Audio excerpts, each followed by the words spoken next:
ఇస్రో అంటే విజయాలకి మారుపేరు. కానీ ఈసారి దేశం మొత్తం ఆశగా చూసిన పిఎస్ఎల్వి సి-62 ప్రయోగం ఎందుకు విఫలమైంది? అసలు ఈ ప్రయోగం చేయాల్సిన అవసరం ఏమిటి? దేశ భద్రతకు కీలకమైన ఈఓఎస్-N1 ఉపగ్రహంతో ఇస్రో ఏం సాధించాలని అనుకుంది? ఒక చిన్న సాంకేతిక లోపం ఎలా మొత్తం మిషన్‌ను దారి తప్పించింది? ఈ వీడియోలో మనం ఈ పిఎస్ఎల్వి సి-62 ప్రయోగం వెనుక ఉన్న అసలు ఉద్దేశాన్ని, అలాగే ప్రయోగ సమయంలో ఏం జరిగింది? ఇస్రో దీని గురించి ఏం చెప్తుంది? అన్ని విషయాల గురించి మనం తెలుసుకుందాం. ఇస్రో ఈ పిఎస్ఎల్వి సి-62 ప్రయోగం చేయడానికి ప్రధాన ఉద్దేశం ఈఓఎస్-N1 అన్వేష అనే అత్యాధునిక భూవివక్షణ ఉపగ్రహాన్ని కక్షలో ప్రవేశపెట్టడం.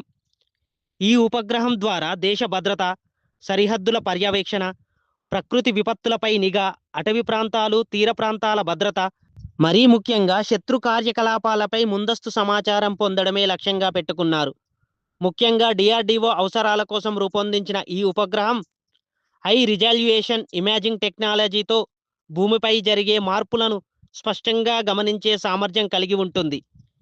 దీనితో పాటు ఇతర చిన్న ఉపగ్రహాలను కూడా ఒకేసారి కక్షలో ప్రవేశపెట్టే ఇస్రో యొక్క పిఎస్ఎల్వి రాకెట్ విశ్వసనీయతను మరింత బలపరచడం, భారత అంతరిక్ష సాంకేతికతను ప్రపంచ స్థాయిలో ప్రదర్శించడం ఈ ప్రయోగం యొక్క ముఖ్య లక్ష్యాలుగా ఇస్రో పెట్టుకుంది.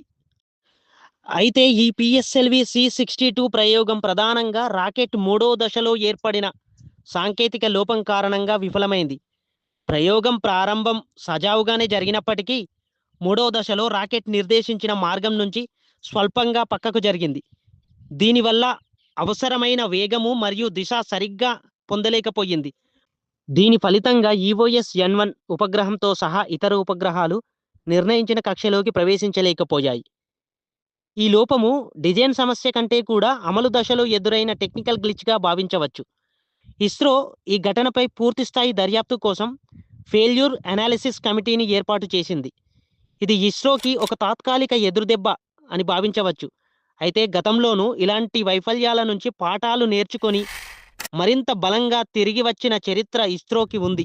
గతంలో చంద్రయాన్, మంగళయాన్ విజయాలు, చంద్రుడి దక్షిణ ధ్రువంపై సాఫ్ట్ ల్యాండింగ్ చేసిన తొలి దేశంగా మన దేశ గర్వాన్ని రెట్టింపు చేసిన చంద్రయాన్-3 ఈ విజయాలకు మనం ఎంత పొంగిపోయామో మనందరికీ గుర్తుంది కదా. కానీ ఇప్పుడు ఒక్క ఓటమి ఎదురు కాగానే ఇస్రోని విమర్శించడం మంచి పద్ధతి కాదు.